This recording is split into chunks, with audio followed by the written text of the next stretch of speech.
চুরমার করে দিয়েছেন শ্রীরামকৃষ্ণ। দুটো জিনিসকে তিনি একসঙ্গে মিলিয়ে দিয়েছেন। আপনার ঠাকুর ঘর এবং রান্নাঘর, বাইরের জগতের যে মেলবন্ধন ঘটিয়ে দিয়েছেন শ্রীরামকৃষ্ণ। আপনি মন্দিরে মসজিদে ভগবানকে খুঁজছেন, আমি চার্চে ভগবানকে খুঁজছি না, তিনি বাইরেও আছেন। তাকেও তুমি দেখো।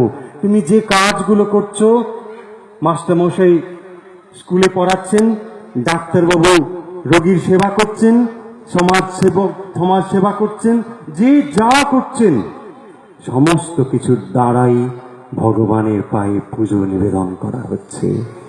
এই ভাব নিয়ে যদি কেউ করে, তাহলে তার ঠাকুর ঘরের পুজো এবং বাইরের জগতের পুজো দুটো মিলে মিশে একাকার হয়ে যায় এবং যা আপনাকে ক্রমাগত পরিপূর্ণতার দিকে নিয়ে যায়।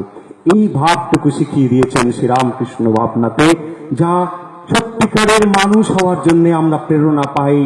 যে কাজটুকু করছি, প্রত্যেক কাজের ভেতর দিয়ে আপনার প্রেরণা হবে ঈশ্বরের দিকে।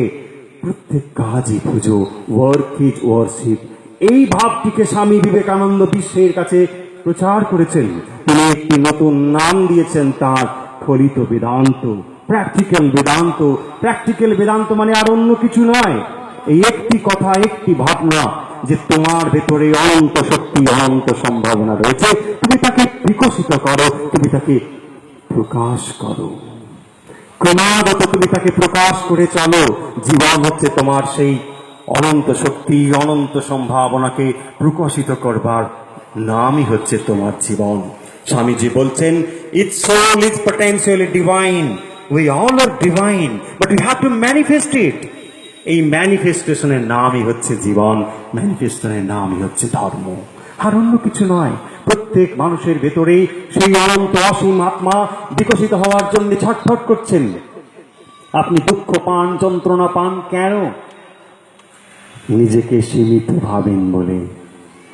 অনন্ত ঈশ্বর আপনার ভেতরে প্রতিনিয়ত প্রকাশ হওয়ার জন্য, বিকশিত হওয়ার জন্য চেষ্টা করছেন।